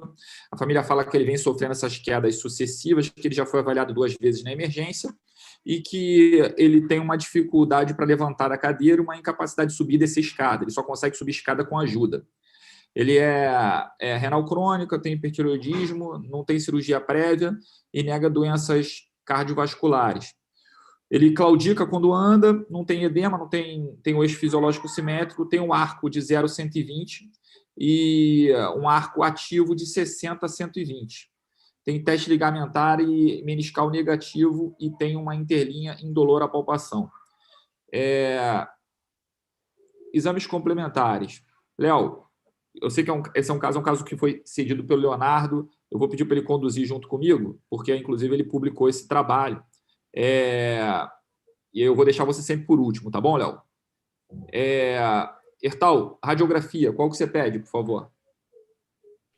Acho que esses básicos são necessários aí, né? Radiografia, perfil do joelho. Seria a primeira sequência de imagem. Sim. Léo, você utiliza algum tipo de exame mais rebuscado, ultrassom, ressonância, ou só radiografia num primeiro momento? E o importante é o exame clínico aí, né? Queda, a primeira coisa, paciente idoso, renal crônico, avaliar lesão de tendão, né? Então, suspeitar de lesão de aparelho extensor, né? Ou quadricipital, ou patelar. Aí, acho que o exame clínico às vezes não deixa dúvida, mas é sempre bom complementar. E o ultrassom, realmente, um radiologista habilitado dá o diagnóstico, mas a gente, assim, medicina hoje em dia basicamente é mais privada, né? Então, eu utilizaria a ressonância magnética. Mas falando que o ultrassom resolve o problema, junto com o exame clínico, a suspeita clínica. Rômulo, com relação à ultrassonografia versus a ressonância magnética, qual o grau de acurácia que a gente tem com o ultrassom para identificar uma lesão de aparelho extensor? Para tanto tendão quadríceps quanto ligamento patelar, tendão patelar, né, é bastante bom. Então, são estruturas superficiais e os ultrassons hoje em dia lineares com uma alta frequência conseguem ter detalhamento muito bom dessas estruturas, né? E retináculo também. Então, acho que essas partes moles do aparelho extensor têm uma boa acurácia, só vai perder realmente na avaliação óssea e condral, né? Sim. Léo Rocha, a gente tem vários métodos para a medição e aferição da altura patelar. Aí tem alguns explicitados aí no slide. Qual desses aí você utiliza na sua prática clínica no dia a dia? Ou você usa mais de um? A gente utilizo comumente o Caton de Champs, que a gente não tem tanto que se preocupar muito com a flexão do joelho, mas quando a gente tem a flexão padronizada em 30 graus, o Insan Salvati, eu costumo utilizar o Insan Salvati, mas em locais que a gente não consegue definir essa flexão do joelho, que não é padronizado, né? Aí a gente utiliza o Caton de Champs. Léo, você utiliza método de aferição de altura patelar no dia a dia, sim? Não. Normalmente essa estabilidade patelar, sim, né? Mas até a ressonância hoje em dia já dá essa aferição. E é como eu uso assim, isso é importante. Aí eu vou adiantar aqui no intraoperatório para ver negócio de patela alta, patela baixa, dependendo do que tipo de tendão, se for uma lesão crônica, entendeu? Também tem risco de você não botar a patela numa altura ideal. Então, é importante você ter noção dos índices, entendeu? No transoperatório, para saber se você posicionou sua patela no seu reparo, na sua reconstrução, se botou a sua patela na altura ideal. Rômulo, para o radiologista, assim, pelo menos eu normalmente, quando eu quero investigar patelofemoral sob o ponto de vista anatômico, eu utilizo muito mais a tomografia do que propriamente a ressonância magnética com relação a essa questão dos parâmetros anatômicos de altura, distância da tuberosidade anterior à garganta da tróclea. Vocês conseguem fazer isso também na ressonância magnética ou a tomografia é o exame ouro nesse sentido?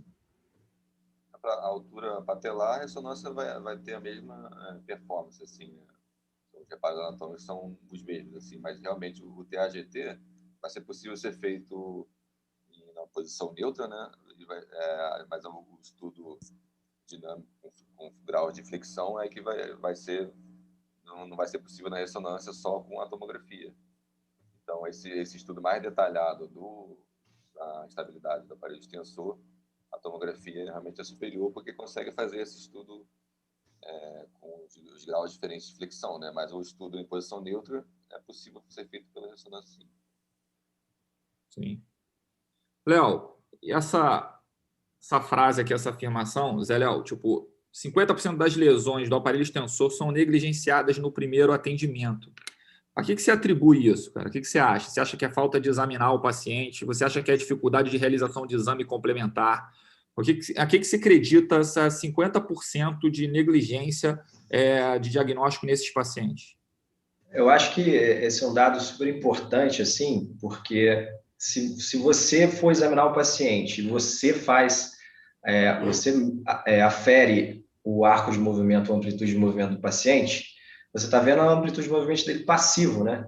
Então, é super importante você avaliar a amplitude do movimento do paciente, do joelho, né? Ativo, porque aí sim você vai ter a suspeita diagnóstica de uma lesão do mecanismo extensor, que, como não é só esse artigo aí, tem, se não me engano, tem mais 3 ou 4 que a gente levantou aí na minha tese de mestrado, que dizem a mesma coisa, que tem um índice elevado do primeiro atendimento do paciente na emergência passa desapercebido.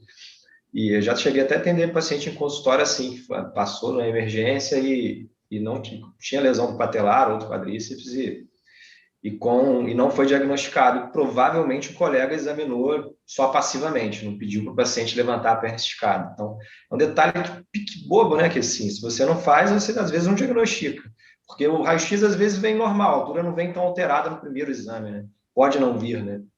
Principalmente com uma ruptura incompleta, enfim.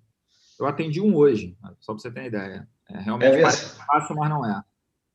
Fácil exame clínico. É falta de exame clínico, né? É a Exatamente. relação com o tendão de Aquiles. Tendão de Aquiles, chega alguém se arrastando no consultório, entendeu? E com uma ruptura ali franca, foi numa emergência. E trataram como simples tosse. Olha o exame aí, Léo Xerez. Olha aí, olha o gap aí.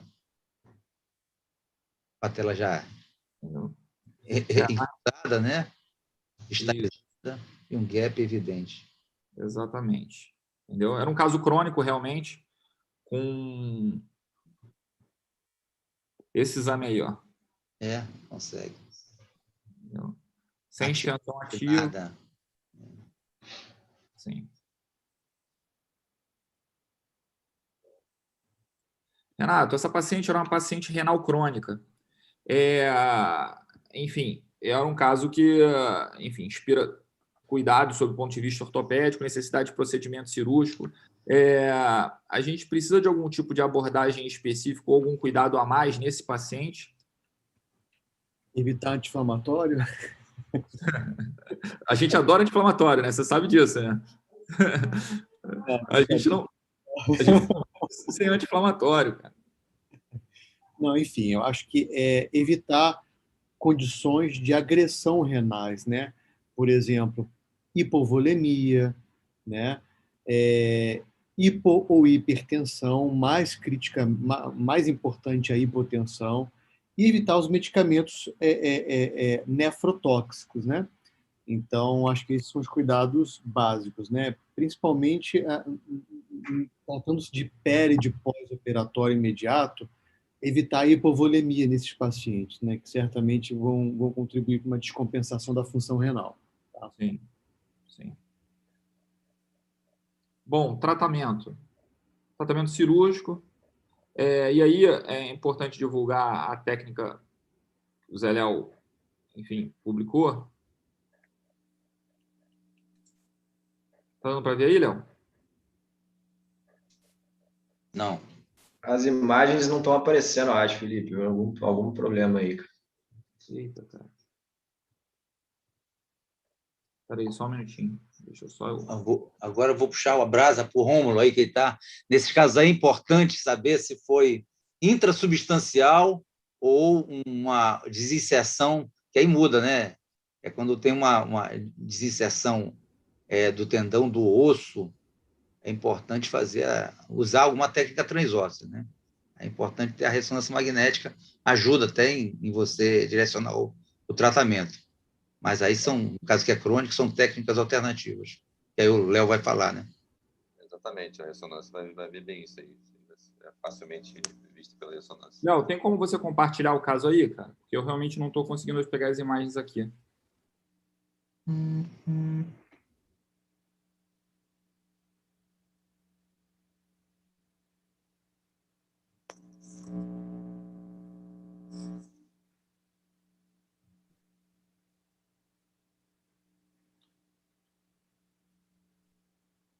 Isso, coloca na imagem lá essa aí mesmo. Pode ir daí, Léo.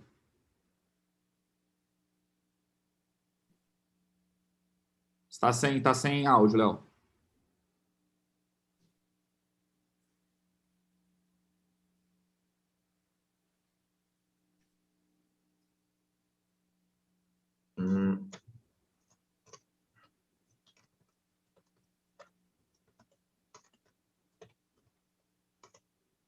Vai lá do... Passa esse slide, isso. Vai daí, pode ir. Beleza. Aí esse era o raio-x pré-operatório, né? Então você vê que realmente a patela é bem baixa e parece que o quadríceps estava bem aqui. Então, um gap de cerca aí de 6 centímetros de distância entre o polo proximal da patela e o tendão, né? Então, um gap enorme. E aí a gente descreveu essa técnica cirúrgica, que é a técnica de Pulvertaft em onda modificada. Ela foi descrita inicialmente por Alaya, em 2016, e a gente fez algumas modificações na técnica dele. Então, inicialmente, a gente faz um túnel transósseo no polo proximal da patela, com uma broca canulada, 4,5, e passamos 3 fios agulhados longitudinais perpendiculares ali, na verdade, longitudinais paralelos, deixamos fios de transporte em cada túnel realizado, retiramos o tendão semitendíneo, preparamos o mesmo, realizamos a sutura tipo Krakow ali no tendão quadricipital e realizamos 3 a 4 perfurações em cada borda do tendão do quadríceps. A gente passa o enxerto semitendino por dentro do tendão do túnel patelar horizontal e vai entrando e saindo com o tendão semitendinoso, de forma que a última saída, a extremidade mais longa do tendão, saia simétrica aqui de cada lado e saia para anterior. A gente traciona, com isso fica somente um gap central. Esse gap central é tratado suturando aqui no polo distal da patela os fios tipo Krakow. E aqui são imagens da cirurgia. Tem que fazer um acesso amplo mesmo para a gente conseguir realizar esse tratamento. O quadríceps geralmente está bem para proximal, como a gente viu ali, bem ascendido para proximal. Esse é o raio-x pós-operatório imediato, foi em agosto de 2016 que a gente abordou esse caso, e aquele em dezembro de 2017, com marco de movimento bom, aí, uma extensão ativa ótima. A gente tem os scores clínicos dele, que a gente colheu. Então, ele tinha um lixo de 28 e foi aqui para 86. O KDC foi de 8 para 48 e o item 10.2 do IKDC, que era a função do joelho que ele dava no pré-operatório de 2, foi para 10. E basicamente é isso. Léo, só para perguntar, assim, uma dúvida que é comum nesses casos, isso vale para tanto para o Leonardo Xerez quanto para o Hertal, quando é que a gente bota esse paciente para mobilizar? Uma vez que é um caso crônico, que você fez uma sutura. Você mobiliza precoce, você mobiliza com 4 semanas, com 8 semanas, você avalia caso a caso. Léo Xerez, como é que você faz? Normalmente eu deixo 6 semanas imobilizado. Dá o mínimo de cicatrização de tecido conectivo, né? Mas a imobilização 6 semanas é sagrada. A imobilização passiva, 20, 30 graus só, mas não ganho mais que isso. Aí, como eu falei, os túneis transósseos são fundamentais nesses casos aí, realmente é que salva a cirurgia, não desmerecendo o aumentante com o semitendinoso aí, ficou muito bom. Realmente eu faço de maneira diferente. Mas, e esse paciente até fala assim, de altura patelar, o importante é que ele volte a ter extensão ativa do joelho. O joelho sem extensão ativa não serve para nada, e às vezes fica um lagzinho de extensão, mas é um joelho muito mais funcional do que era antes, né? E os scores aí estão excelentes, Léo. Parabéns pelo trabalho. Hertal, quanto tempo de imobilização? 6 a 8 semanas. Caso crônico, assim, eu deixo 8. Caso que não é crônico, 4 a 6. Léo, você?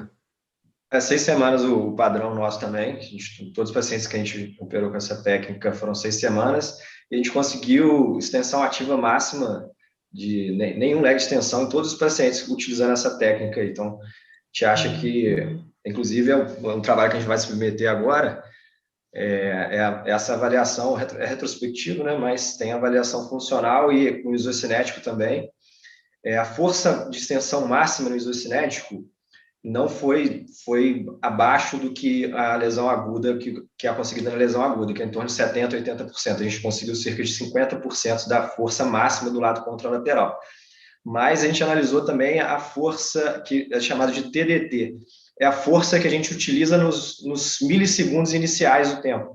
Então, que é a força que a gente usa para se levantar da cadeira, para a gente dar um passo, para a gente subir essa escada, essa força é realizada em milissegundos. Então, essa força inicial a gente conseguiu restabelecer de forma igual ao lado contralateral. Então, esse foi um ponto bem interessante do trabalho também, que a gente conseguiu dar para o paciente o que ele precisa, na verdade. A força máxima de qualquer articulação a gente utiliza raramente.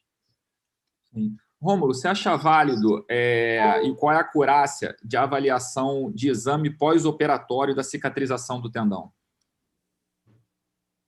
Em fases iniciais, assim, ou talvez ultrassom, mas aí depende de um operador experiente, né? Com ultrassom com Doppler, consegue ver bem a vascularização, a reação inflamatória pós-operatória, né?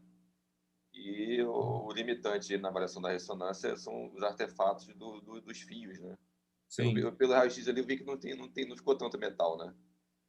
Porque eu, por exemplo, eu não peço no meu dia a dia, não sei, os colegas, assim, eu não peço exame de controle para isso. Eu avalio clinicamente, se o paciente está indo bem, está com extensão ativa, eu mantenho.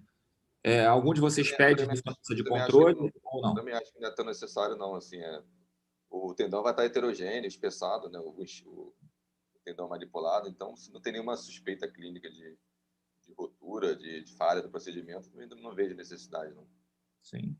Jorge, a gente vê que é muito comum esses pacientes terem realmente restrição de arco de movimento por conta da cirurgia e principalmente em pacientes crônicos.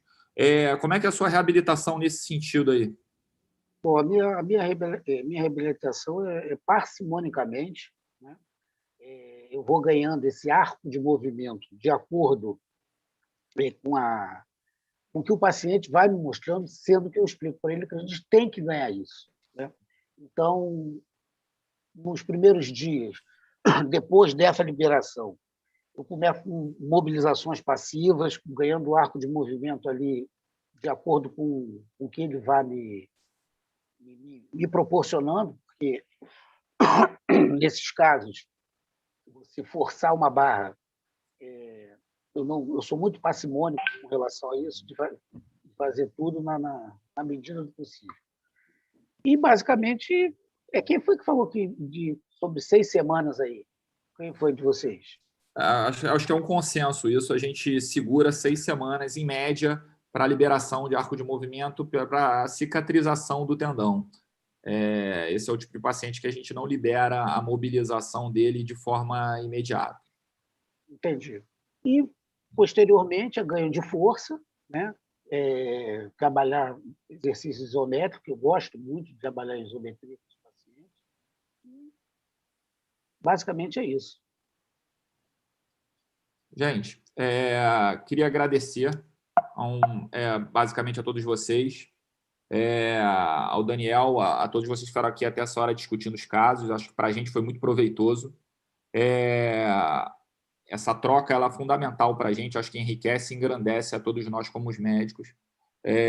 Muito obrigado, Daniel, Leonardo, Zé Leonardo, Rafael Hertal, Rômulo, Jorge, Renato. Contem comigo aí, contem com o grupo de joelho. Tá? Muito obrigado. Maravilha, gente. Eu acho que foi ótima a sessão. Parabéns aí, Felipe, pela seleção dos casos. Parabéns a todos. A participação de todo mundo foi fundamental. Acho que foi brilhante, foi uma noite ótima. Tá? Parabéns aí ao Zé Léo pela técnica de escrita. Xerez pela sua experiência que agrega ao grupo, Renato pela parte clínica, grandes pontuações, Jorge, Rômulo, muito obrigado a todos aí, Hertal, uma ótima noite a todos, uma ótima semana para todo mundo, tá, gente? Um abraço. Um abraço, obrigado. Obrigado, um abraço a todos aí.